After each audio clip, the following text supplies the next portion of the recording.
Hello, everyone. Good evening, and welcome to today's webinar with ZenCircle, powered by ZenCircle. We are talking about what to expect when you start your mental health careers today. You are all planning to either become a practicing counselors, therapists, clinical psychologists, whatnot, and you will probably have questions about what is it that you need to be aware of. What's the secret sauce? And we are going to hear about that straight from two industry veterans, Manali Mehta and Divyasha. I am Veda from Sensible, and I will be the moderator, and I will try to speak as little as possible because I want to learn from these two veterans myself. Manali, thank you so much for joining us. Would you like to introduce yourself and tell a little bit about your organization, Empowered? Thank you for having me, and I hope I can add a lot of value in this 1 hour call.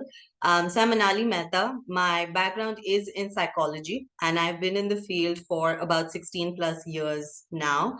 And I run an organization called as Empowered Body, Mind, Soul. As the name by itself suggests, that's what we do. We focus on health issues, physical health issues, from the paradigm of psychology and energy medicine. We focus on the mind from the point of personality development, how to really transform so that you can really live your true extraordinary life. And from the soul point of view, where people just assume it's about religion or rituals, but we focus more on the spirit inside of you, which makes you feel alive and live purposefully. So we're known for our one-on-one programs, where we do a lot of therapy and a lot of coaching, and at the same time, a lot of group programs in the form of 21-day series. So yeah, that's about me.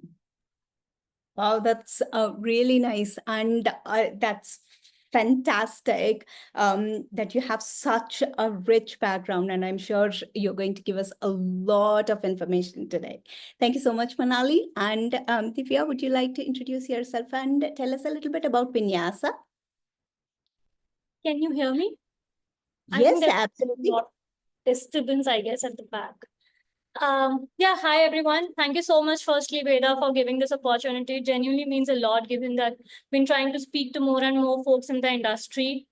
About myself, I'm Divya. I started into the space of mental health 5 years back, more as an advocate, and then eventually pivoted into building something in this space, more from the lens of giving back to the community. That saved my life for 8 long years, I guess, through multiple, I mean, I had multiple therapists at different phases of those 8 years of healing journey. So for me, Vinyasa has always been more about giving back and building something to give back to the community. But yeah, that's about me. Been building Vinyasa for the last 7 months now, and it's been a great journey trying to help practitioners. That's great, Divya. And you bring a different side of perspective as a person who has been through to therapy. What to expect when it is run well with all the tools and all the thoughts set together, and what to expect when it is not. So that's a really good perspective to bring. Divya, we'll start with you. A lot of people, when they start their practice, they usually think about the psychology aspect of it. But to start a practice, there's also a lot of administrative things, scheduling of the session, making sure the billing is sent out, the invoicing is sent out, going and making sure that the invoices are paid on time, repeat session bookings. There's so much that you need to take care of that are probably not taught in such detail in college. So what is it that new practitioners have to keep in mind when they do this? And what sort of tools do you recommend for them so that they can hit the road running? Well, that's an interesting question, and I think a question that really needs to be addressed now, especially in the Indian mental health care ecosystem. And I say this because I speak to a lot of practitioners from US, UK, and other developed countries, and I do see the way the the practice really differs, and the impact it has on the quality of therapy delivered. Again, I'm not saying that the practitioners are wrong or something. It's just that they're so overburdened with things that they're essentially not trained for, right? So a couple of things that I always recommend all the practitioners who I speak to is, firstly, start streamlining it from the get-go. So most of the practitioners start their journey with some organization, right? And that's where they really rely on for the clients, and that's totally okay if they do. But what essentially is not okay is that you don't start to streamline your own processes and systems in place. And I understand that tech is not taught to psychology students, and that's where I think finding something that really hits the ground, like something, that really hits the ground running for you, is that should be focused on. Like, currently, I think most of these practitioners that I know of, correct me if I'm wrong here, have been using WhatsApp and a lot of manual, paperwork to be doing appointment management, billing, etc. And that's something I always keep on telling them: use Google Calendar for the basic. Like, you don't want to spend money, that's okay. Google has something called as appointment scheduler. Okay, you get one calendar free, which means that you set up your slots and it directly gets synced to your Google Calendar, which means that your client will also see it, you will also see it, and the chances of the no-show will come down drastically. Right. So it's not even you having to send manually these meeting links anymore, which is what most of them do today, right? Sending the meeting links manually if you are an individual practitioner. The second thing is on the whole invoicing piece that you brought us, you mentioned, Veda. I have a unpopular opinion, I guess, is that practitioners really, really need to start charging in advance. Like, I've been screaming about it on top of my lungs and asking them that please start charging in advance, because that's where the whole commitment thing comes from a patient. Like, I've been there, that's why I know that there were times, and I very openly admit that on the times when I did not really pay my therapist before, because of whatever reasons, not that I never paid them. So I didn't have that sense of commitment, and I did find ways when my brain was like, they were aaj therapy ke liye nahi jate. Right? So there was that sense of commitment was lost somewhere, and that's just not me. That's, I think, most of the people, when you're not really paying, right, it's not valued. And this is why I keep on telling therapists. So then the whole, ensuring that your invoice gets paid factor is just out, which is one of the major things on the on a therapist's plate, especially if they're practicing individually. So, like, start charging in advance. The third thing I'm going to tell is not some tools or anything, but please have policies in place. So while the RCI and all the other APA and all of these say that have a consent form, have a confidentiality form, client contract form, all of those things. But so far, of 400 practitioners I've spoken to, only 10 of them I know of have been having these documents in place. Most of them are super flexible with their cancellation policy. And I'm like, good to be flexible, but don't be super flexible that you're because at the end of the day, it is still a bread butter for you. So if you start messing up with it, if you are not respecting your practice, don't expect your client to respect it. That's a good point. Very good point. So I'm like, have systems in place, and when I say system, it's not complicated. Like, just know it for yourself. Okay, these are my working hours. I will not reply to my client outside of this. If there's an emergency when they are being onboarded, this is how they will have to go through. Like, having those things set from the get-go is where I think everything, comes into the picture and starts making sense for a practitioner. That is very, very good information. And I love what you said. If you don't respect your practice enough to put all these guardrails, then don't expect your client to respect it. Very, very bang on. Thank you so much. Manali, I'm sure since you have been practicing for so long, you are using a lot of tools and you have all of these policies. Do you want to add anything to this?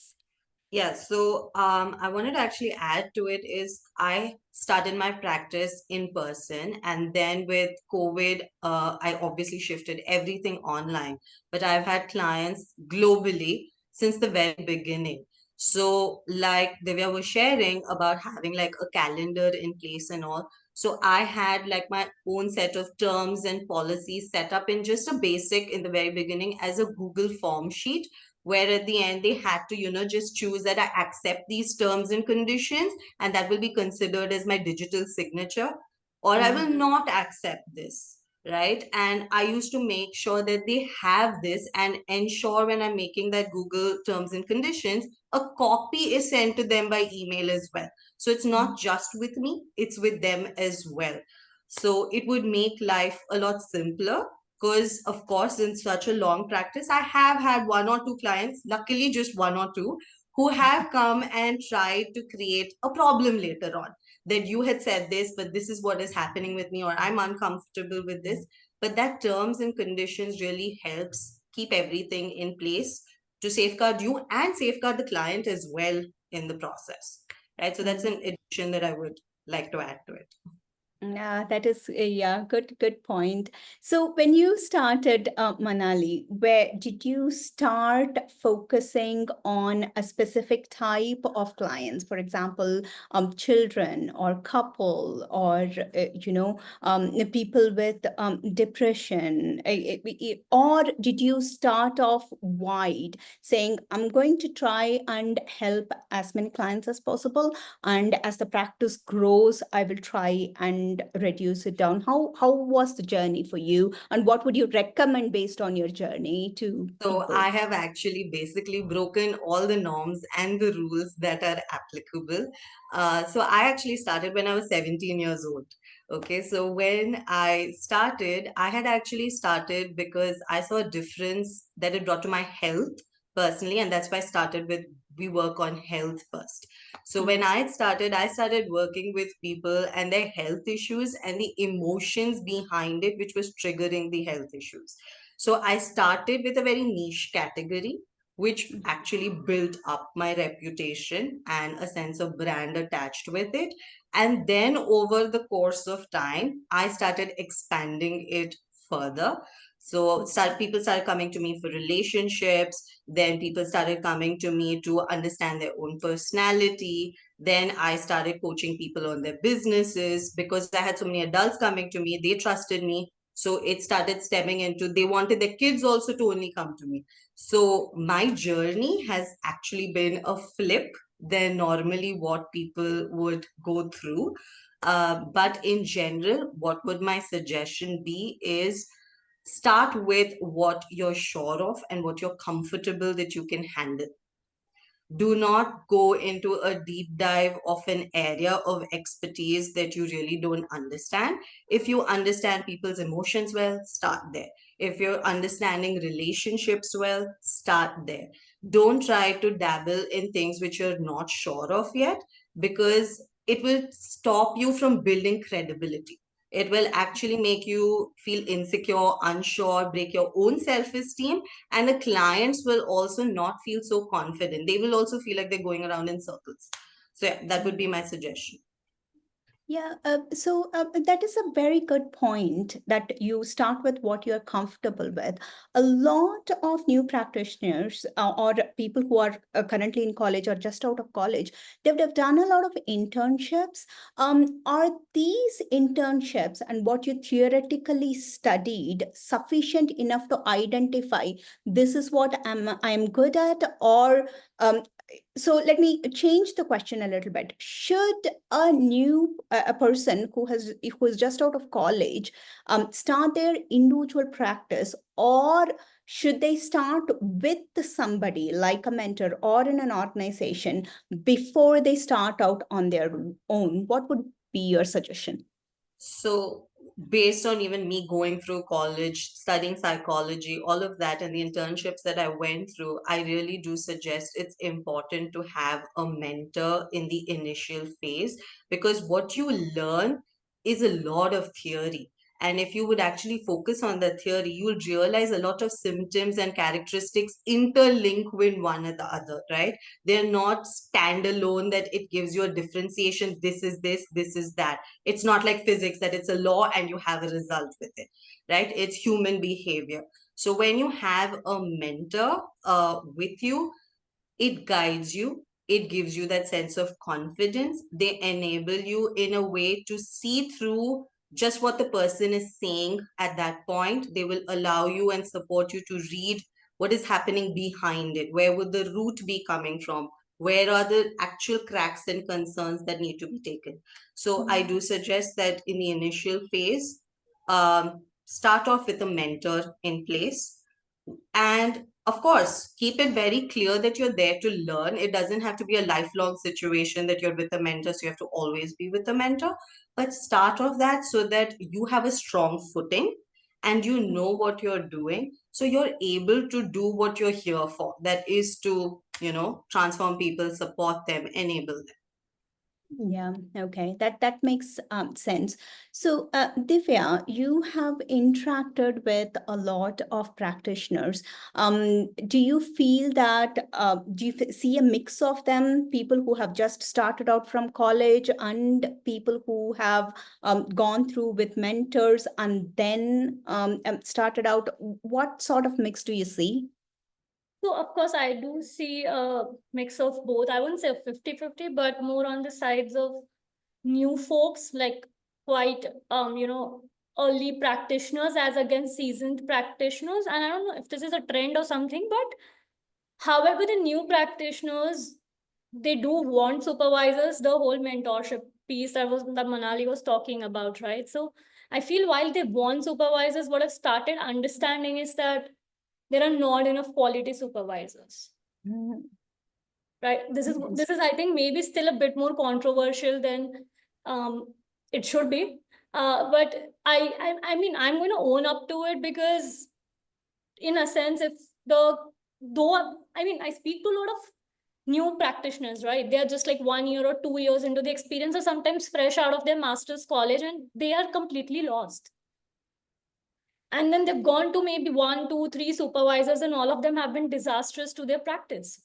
So I have rather been of the thought that it's better that they don't go for supervision, right? Because if it's forcing someone to just like really never go back into the field, it's better that they don't take supervision, right? So I think it's a very much a mixed breed of experienced and early practitioners, but that striking that I think there's a huge generational gap, like an actual generational gap that I see in the way therapy is approached between veterans and the early practitioners. Like there's a huge gap.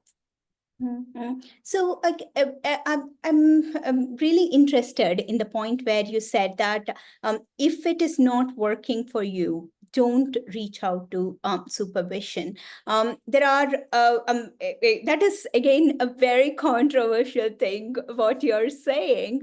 There are two people actually there are three people involved in this, right? It's the practitioner themselves, their client, and the supervisor, right? So if there is a bad supervisor that is affecting the practitioner, it is going to affect the client as well. On the other hand, if you don't have a supervisor and you are newly starting out, it's very likely that you are going to give a not so good experience to the client, and if they are just starting out on the mental health journey, it might put them off of talking to somebody altogether. So how do they balance? And sorry, a follow-up question, how do people find supervisors generally? I'm going to take the second question first, because I think it's the quickest one. Is that currently, at least India has only one certification course on supervisions that's offered by TIS, right? So I usually recommend people to go ahead with people who have studied in from like have the TIS supervision certification, because they're trained to supervise, right?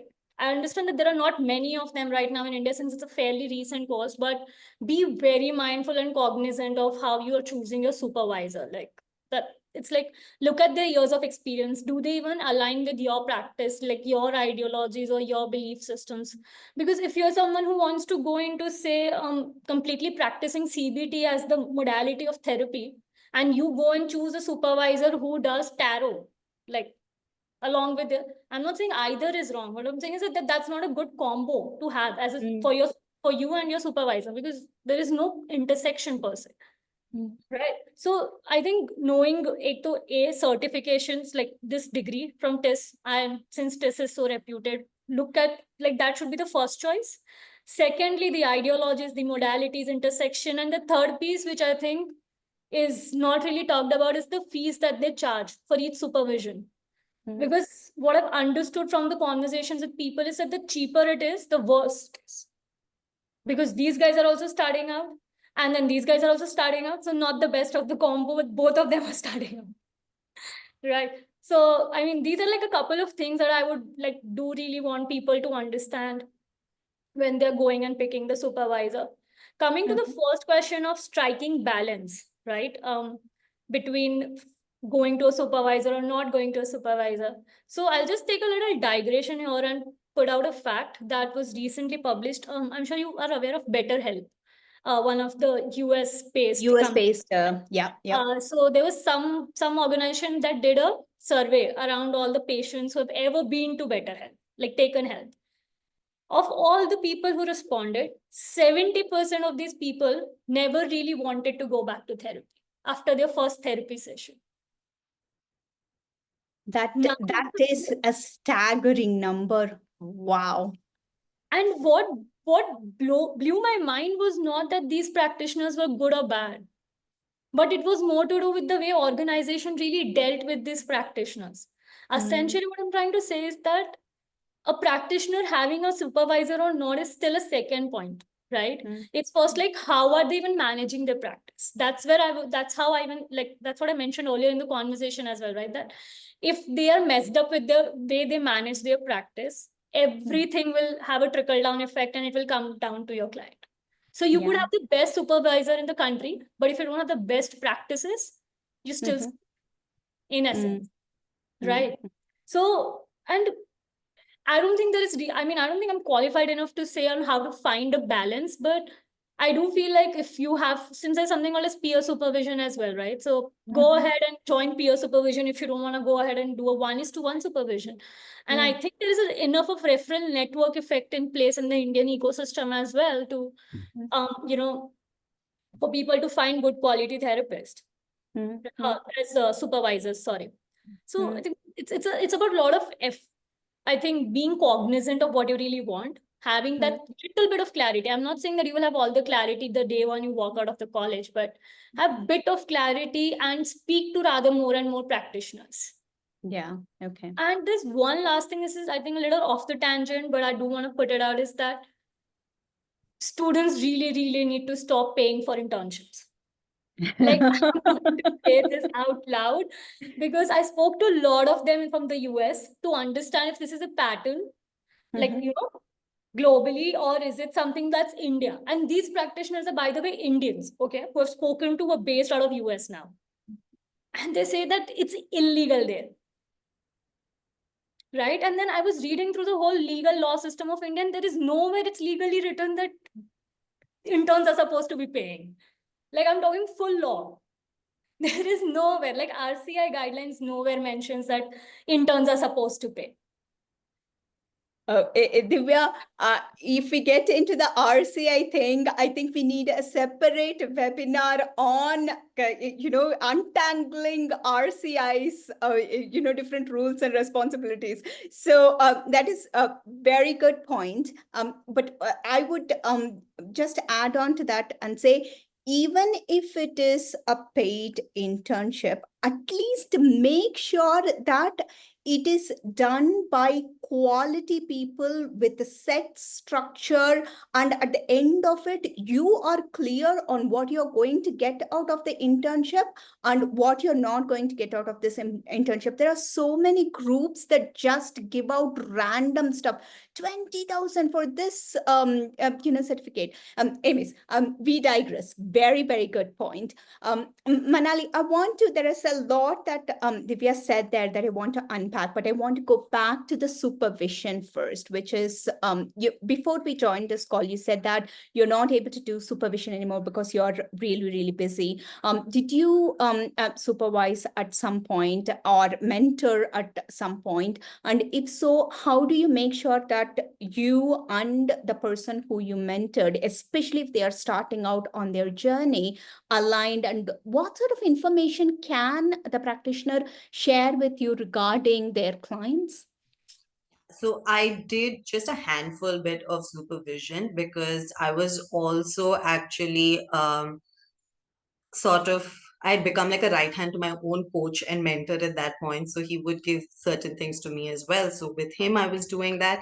And then I had some of my own students who were coming to me. So, like Divya rightfully said, first things first, it has to be an amalgamation and a clear understanding that who is coming to you understands what are your methodologies and whether you match what their requirement is as well, right? So if that isn't there, if I am talking about, say, I'm talking about coaching methods and belief systems, and my person who wants to get supervised, one of my students, is coming to me and is just talking about CBT or just NLP, and say I'm not trained in it, it's going to be an absolute mismatch of understanding, and I will not be able to guide the person right. Correct. Mhm. It is important from a senior person's point of view that I should have the understanding and capability first, that who's coming to me to get supervised, do I even align and match? That is the senior's responsibility. The one who is starting out will not have that awareness. Correct. Correct. Okay. So that is definitely going to be the senior's responsibility. Whereas now coming to the information that they must share, I always tell my students, don't come to me with popcorn stories. Okay. Don't get so involved into your client's story that you actually forget the agenda. So whenever we're even doing it, and then they start going into that person's story and their emotions, like they're watching some Karan Johar Bollywood movie over there. I'm saying, do you want me to get popcorn first and sit first? Tell me that. So that's an understanding for them, that don't get so involved in their story. Okay. Mhm. Let's stick to certain facts that you observed. That is what is important, and that is how we're going to enable the client as well.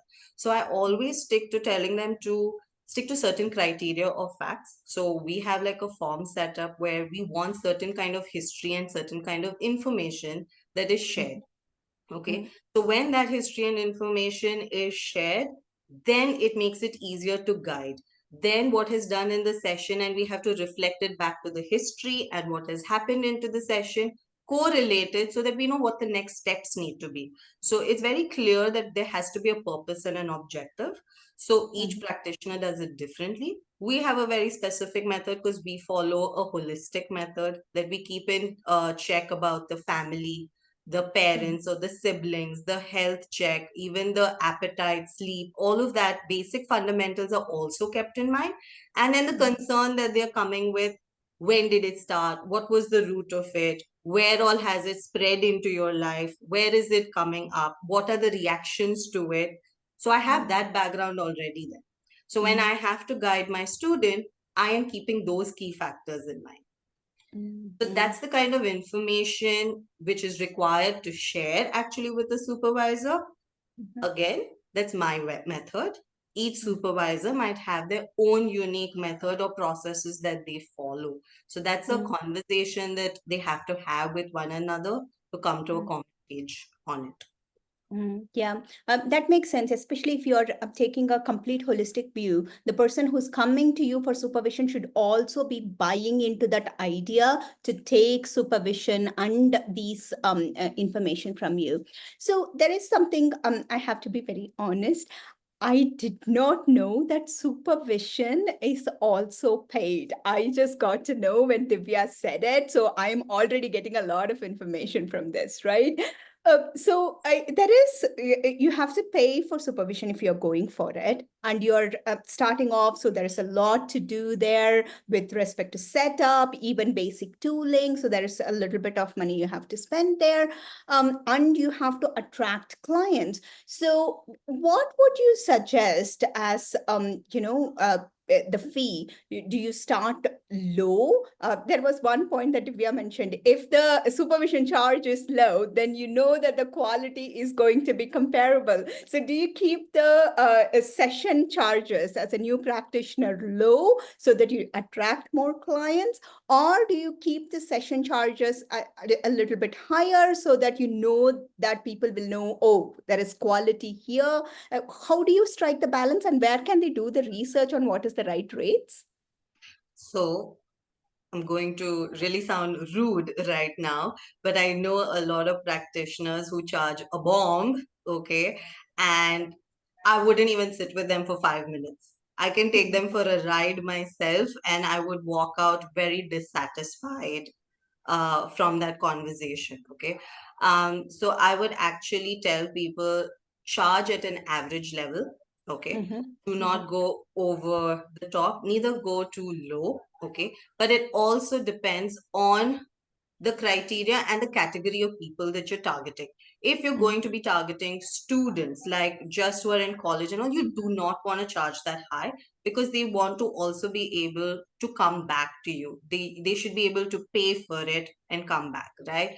Now, if you're targeting business professionals, then it's a different target, okay? If you're targeting somebody who are, like, some people connect with organizations and they only want to work with those who are in the corporate culture, then you know you can charge accordingly, because they will have that bandwidth and capacity and understanding as well to pay for it, okay? So my perspective to it is, it depends on the age group, the kind of criteria of the people that you're having, and more importantly, so if you look at me, if you look at my session charges, I actually charge lesser than the market rates currently, okay? But why do I charge lesser is because I have people sticking to me week on week for 12 to 16 weeks. I work with an individual for 12 solid weeks. So I want it to be a decent price range for them, that when they look at the overall amount also, it makes sense for them. And that helps them even retain with me for a longer period of time for whenever they need it, rather than questioning, oh my God, if I have to go in for a session, then I have to calculate this amount and then walk in. All right. So it also depends on how long are you going to work with the person. There are multiple things that have to be kept in mind. The age group, the kind of class, culture, criteria. Unfortunately, that's the truth, but you have to keep that in mind. How long do you want them to be there with you? And what is your retention after that as well? Correct. Because that's like one standard thing when I tell everybody when they have a discovery call with me, having a mental health practitioner, a good mental health practitioner, is equivalent to having a good family doctor. Just like you stick to a family doctor, you trust them with your physical body, you need to have the same kind of wavelength with your mental health practitioner, because you're giving them an access to your thoughts, your emotions, your entire life, right? So that resonation, that connection, and long lasting relationship is really important. So I keep all those factors in mind to keep the pricing in mind. That is very, very good point. Thank you. And you need to take a look at the bigger picture when coming up with that. So I'm going to pause here and just let all the participants know that if you have any question, you can drop a note in the chat window with the question. We will take that into consideration. Or you can raise your hand and you can we'll ask you to unmute and ask the question. On that note, Manish has already sent a question. How about sliding scales? So Manali or Divya, who wants to answer this, you can. What about sliding scales when it comes to pricing your therapy practice? Okay, so I mean, I'll answer this question. How about sliding scales? But that's a very unfamiliar concept for the Indian mental health care industry, because pro bono is rather the more famous concept, right? So the whole sliding scale, I do vouch for it. I'm like, go ahead and give sliding scales, but don't make it as a part of your marketing gimmick. The way companies do it, like, oh, you get it at 50% off a product. Therapy is not a product. Like, let's just understand it that way, right? When your kidney fails, you don't go to the doctor and be like, oh, I don't have money, so you know what, can you give me 50% off? You don't do that. Like, you will do it by hook or crook, right? You'll find the way, like, people go take loans for their operations. Like, so essentially, sliding scale, yes, I'm a big advocate for sliding scales. Go ahead and do it. But it's like, you will somewhere, I think in the fitment call, the compatibility call that you do with the client, you will realize, are they really financially capable? And even if you're offering sliding scale, in my opinion, at least like cap it. That, okay, if you're a student right now, but you're going to soon graduate, which means that you will start earning. So then that's when we will increase the pricing. This can't be the lifetime, amount, like the per session fees. I think those things have to be very clearly defined, which does not get defined right now. So sliding scale, a big yes, but I don't think it's really used properly here.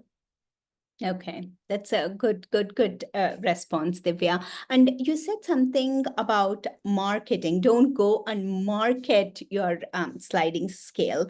And there's also something that Manali mentioned, which is you need to make sure you have to keep in mind, how you get referral based, more people coming to you based on how you're doing. I want to combine both. When we wanted to talk about this topic, a lot of people also wanted to talk about personal branding as well.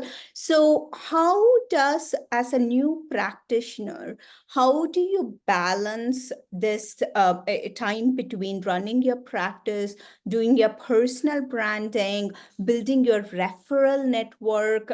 How do you do it all and still be at the right mental headspace to help others? That's a very interesting question. And I think before I come to the whole personal branding piece, there's something I do really want to address from the previous conversation with Manali, is on the whole market rate piece. So this is something that I really understood when I was initially freelancing, that there is really nothing called as market rate, be it no industry, be it like any industry you are in. Because what I feel is that so the way this works, like essentially private practitioners are freelancers, if you put it in the most common language. And now when practitioners start saying, okay, this is a market rate, like that's where I get the whole issue. Like there is nothing called as market rate. Like who is defining this market rate? Because someone living in Bombay versus someone living in, say, up in the mountains, they're going to have a poles apart living expense. So no matter who they're seeing as clients, their living expenses, the way they, like everything pretty much that they need to do to put food on their table is going to matter, right? So I think it's something that practitioners do really need to like work upon and think that there is nothing called as market rates. I agree with Manali that there are some practitioners who charge, I think, obnoxiously high for some of the clients, and they probably don't offer the quality. But I think that's where then, their whole retention factor will come in, right? I mean, if they're not offering quality, तो उनका retention वैसे ही नहीं रहेगा. और जब retention ही नहीं है, तो they will hopefully realize someday, right? So, but I think, I mean, this is again nothing like all in good faith, I would say that I don't really, advocate for something like high fees or low fees or something like that. And with respect to setting the whole market rate piece, I mean, your charges, your session charges, I think it has to start gradually. Don't keep it drastically low. Don't keep it drastically high when you're starting out. Factor in a lot of things. Okay, if you have taken an education loan, you need to be making itna. So not even education loan. If you're living alone on your own, you need to be making 40,000 a month. Like 50,000 a month. Let's do basic math. How many clients do you need? How many sessions do you need to take? What else do you need to do? I think these are like some basic mathematical factors that should be taken in, considering also the fact that, okay, if this one client drops off, then how is my financial, balancing going to look like? Yeah. Right. So I think these are rather the larger points that has to be taken care of. If I want to go for supervision, then how much am I looking at paying the supervision? Because that's also an expense, right? Yeah. At the end of the day, though it's an investment into your practice, but it's an expense on your accounting sheet. To talk in the simplest of the terms, right? I think these are like certain factors I feel should be rather considered. Coming to your question on personal branding, as someone who has been in this space for what, 5 years now, I feel it's everyone's initial issue ki kaam kare, ki branding kare, marketing kare, clients lie, leads lie, right? That's where the whole funneling piece that I really tell them about comes into the picture. Ki know what you want to be really known for. Like I'm sure you know Arjun Gupta. He is known for talking about men's mental health and a lot of statistical topics and all of those things, right? So he found Knight of Steel. That's what he's called in Insta. For those who don't know him as Arjun Gupta, go for it.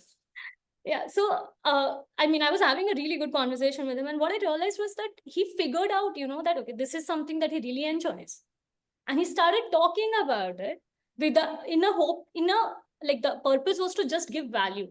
So I think don't really look at things, and this is again from my experience also, that if you start looking at wanting to become influencer, you will have a lot of undue pressure on yourself. Then it's no more like you wanting to really give value. It's more about, oh, I want to be an influencer. There's nothing wrong with being an influencer, but I don't think if you want to really doing a therapy, like if you want to be into the practice and then be an influencer, I haven't really heard any good reviews of any of the therapist influencers so far. I could be totally wrong, but I think it has to be understanding and finding, building that credibility, because this is a very tricky space. Like you can't disclose the client information, and you should not. Right. Yes. If you want to discuss a client case study, how do you go about it to share your journey, share your experience of how did you help a client? I think those are very little details that's often missed out on, because I've seen lately a lot of posts by therapists where they've gone on to releasing the client photo, name, number, address, everything on LinkedIn. Like, oh my it's been God. ridiculously on that lines, and for good and bad reasons.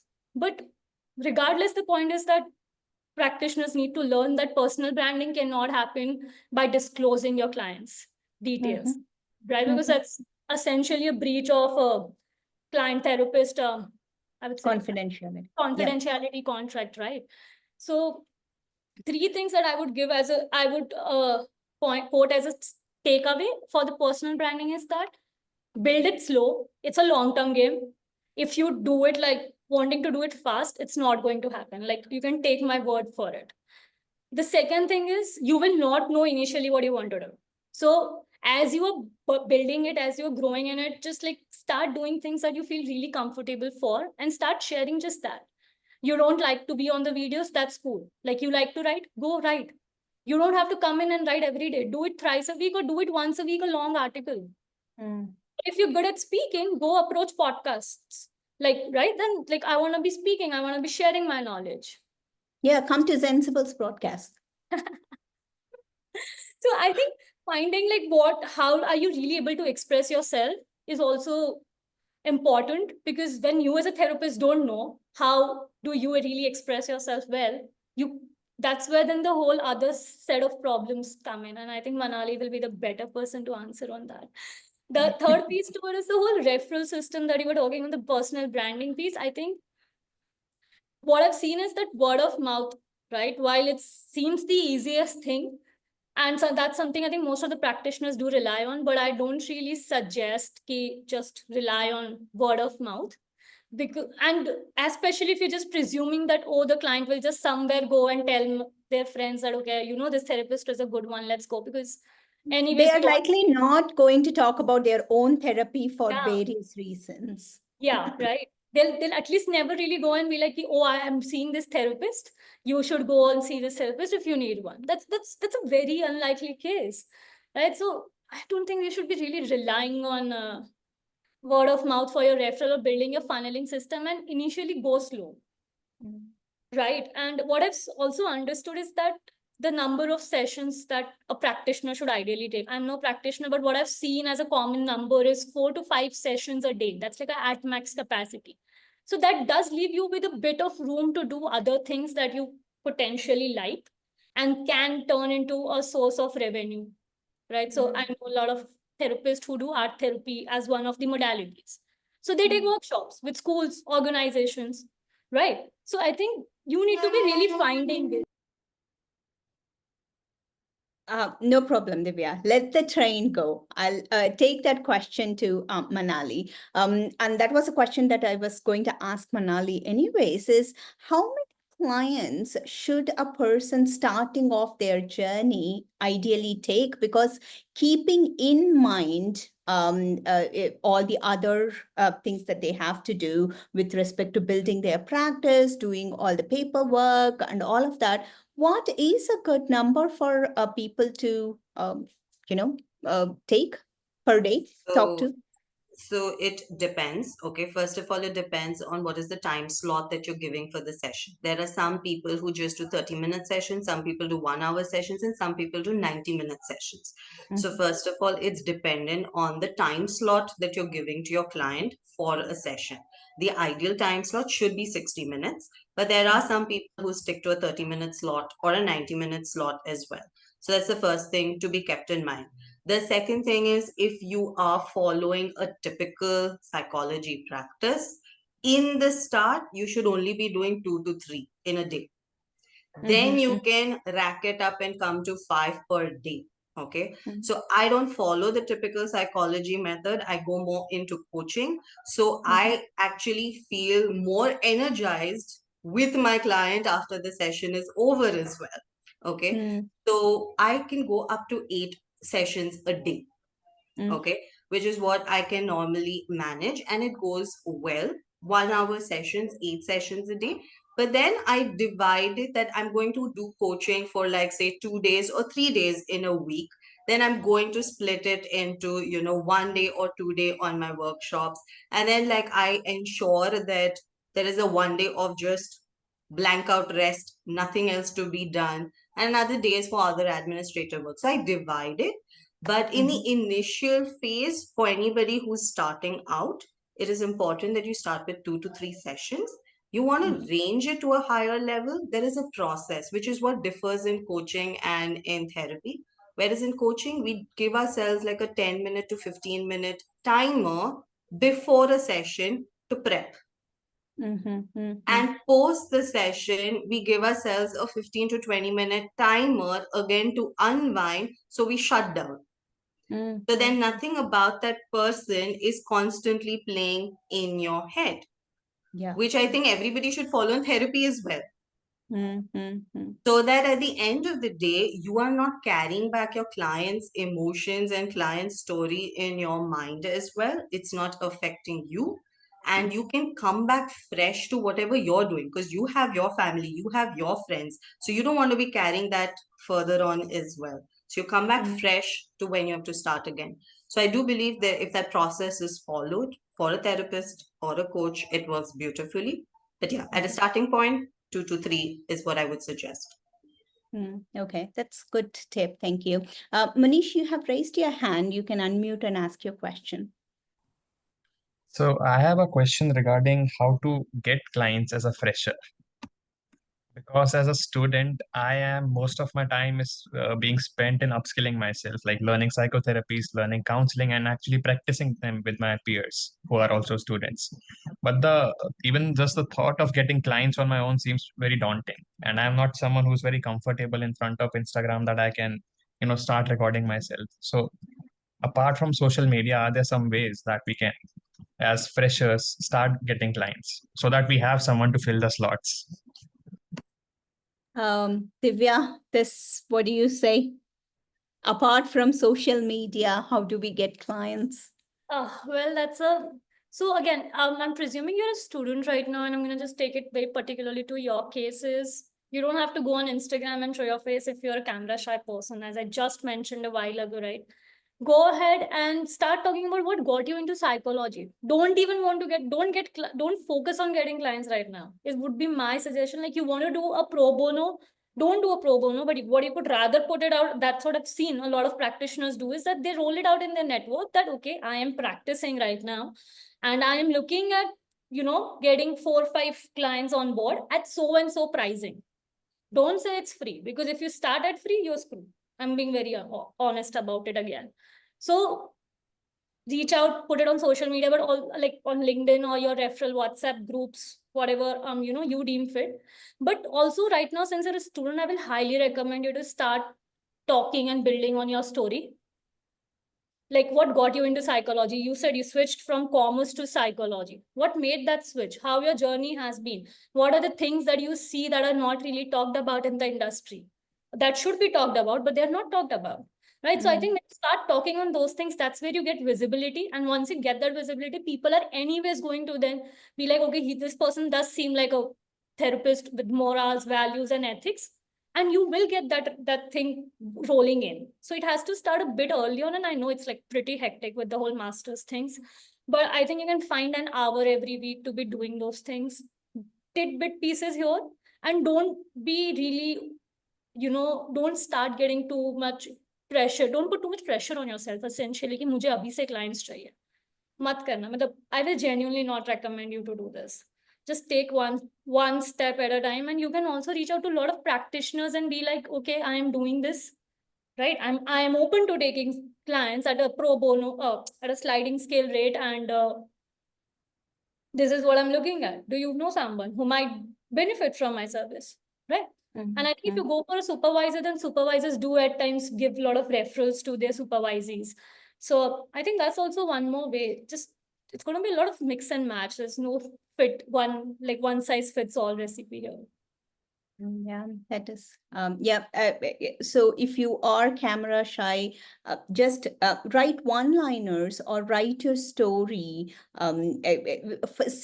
Try different things and see what resonates with you. If you like what you're doing, Manish, it will come through in whatever manner you are saying it, wherever you are saying it. That is what is more important. Manali, do you promote your organization in social media elsewhere? How did you start? Sini, I'm going to come back to your question in just a minute, but just close this loop.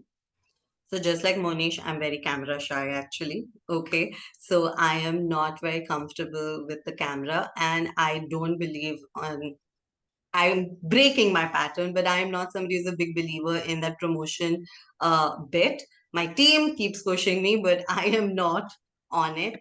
I have found that when I put myself into different learning groups, different situations where I am going out and meeting people like other practitioners, trainers, other group setups, okay, that's when I have found more people who can resonate with me. Yes, we have a voice, and if you're really passionate about it, when you do that in an in-person setup, you will find the right kind of people. I'm sorry because I don't agree with the whole Instagram putting yourself out there scene, because let's be honest, how many times are we all scrolling through things or we're saving things, but have we ever taken action on it? Right? So I'm not too high on it. I'd rather, create other situations where I go put myself out there. So in my earlier journey, I have worked with the best of trainers and mentors, and I think I've been God blessed that way, that I have gotten them and they have connected with me in such a way, but by constantly being in touch with them or going out to learning groups, meeting different people, putting myself in different events is where I have found my gathering. So I used to do in my initial phase when psychology was still very new, that time I used to go just do awareness talks. Like I would reach out to like a Lions Club, a Rotary Club, these doctor society groups. I would reach out to lawyers clubs. I would reach out to these and just start with awareness talks. Small 30-minute, 40-minute conversations where we pick a topic, talk about it. That was me putting myself out there. And that has given me some of the best contacts and associations that those people who knew me since I was 17 are still referring people to me till date. Yeah, you have to create your own situation to get yourself out there, whether it is in-person seminars and conversations or even online. Yes. Yeah, or in online. Yeah. Sini, thank you so much for waiting. You can unmute and ask your question. Thank you so much. Just admin perspective, like how do we manage records of clients? Because I'm also just starting out. And is there any software that you would recommend, which is, easy and free software for freshers? And also, I have been scrolling through a lot of software which has a, comprehensive where you get appointments and scheduling and all of that. So is there anything personal that you would recommend that we can use? So, Manali, would you like to, or shall I? Go ahead. You're the admin expert of how to put systems in place. Okay. Sini, I'm going to ask you one question first, is that since it's just starting out, how are you really onboarding your clients right now? So I'll be finishing my MSc. In fact, I'll be giving my second year exams in December, and I'll be getting my degree most probably by mid of next year.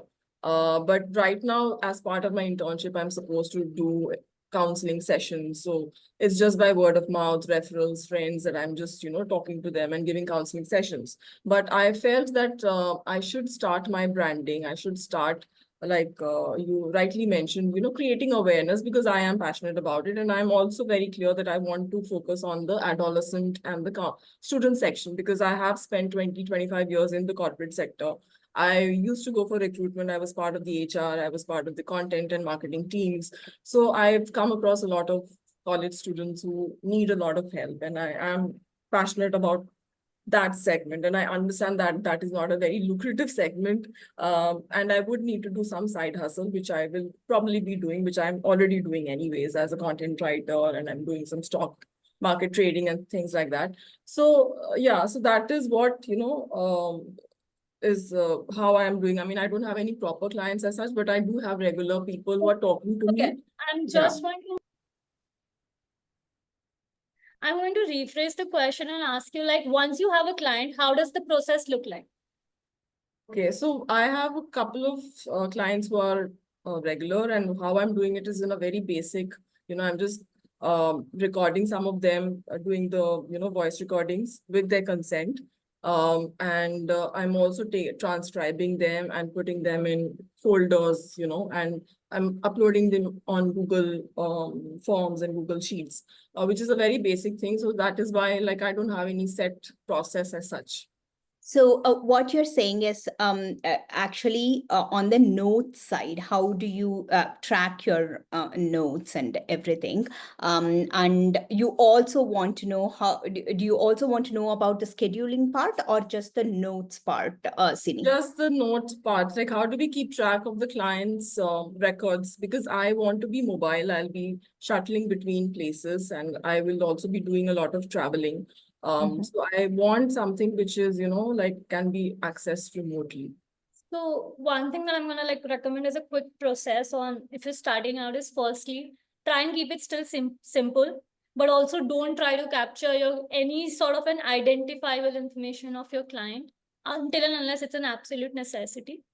Okay, I'm talking this from the lens of HIPAA compliance, and that's what we are doing.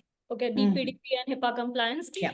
You're not going to ask practitioners to be really putting in the client name, age, number, and those things. They're anyways hashed out.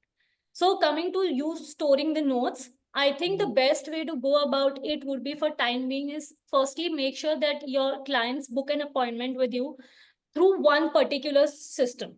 Meaning that अपना Google Calendar link बना लो, appointment scheduler होता है, बहुत it's like एकदम basic, कुछ नहीं करना है आपको, सिर्फ जाके click करना है appointment scheduler, put out your slots and it's done. ठीक है? So now when you do that, everything is getting stored in your Google account. Have a different work account, by the way. Have a different work Google account that's not really accessed by anyone else, right? And now you could go ahead with your Google Meet. I'll suggest to go for a Google Workspace because then it's HIPAA compliant. That's where the whole thing comes in when you take the Google Workspace. It's the basic one is, I think, 120 rupees a month or something. So Yeah. it's pretty doable. I mean, in all honesty, because that's where you start getting the trust. You can record also at the same time on that, since it's a Google Workspace and it's HIPAA compliant. So आपका जो record management है, that just gets taken care of there. And Google में, when you're recording it, it gets auto-transcribed. Yeah, that makes sense. Yeah. Right. So now you just like essentially paying 120 rupees and getting everything sorted for yourself initially. Yeah. And when you're onboarding a new client, what you can also do is have a Google form, the client intake form that's there. ठीक है? Now set up an automated email. So Google form has a setting जहाँ पे you can send them a response of the copy, but also an email. Okay, so essentially now in this email, you can be like, save this link because this is what you're going to use for booking an appointment with. Okay. Right? And the next step perhaps you could also do is set up in your work email automated messages. So when anytime anyone sends you a message, in your message at the end, there is an appointment booking link that's hyperlinked. Right? So that becomes your only source of like for people to connect with you and book a session, that's the only source. So start streamlining everything into one account. And again, store only as much as is needed, hash out everything else. For so I am very high on data privacy, consent, and all of those things. So yeah, I think Should be like that. Should be like that. When it comes to mental health client data, it should be like that. So Sini, I hope that answered your question. Yes, absolutely. Thank you so much.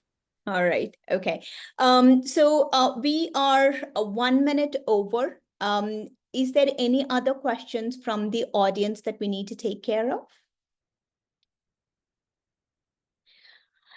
If that is not there, Manali, Divya, thank you so much. You have given us all a lot to think about, especially from the ground up, where you can use the bare minimum information, bare minimum amount of time you put yourself out there. It's been very, very good. And audience, Manish and Sini, thank you so much. You've been great audience with great questions, great interactions. Thank you very much, and see you on the next webinar. Until then, bye from Veda in ZenCircle. Bye. bye. Thank you.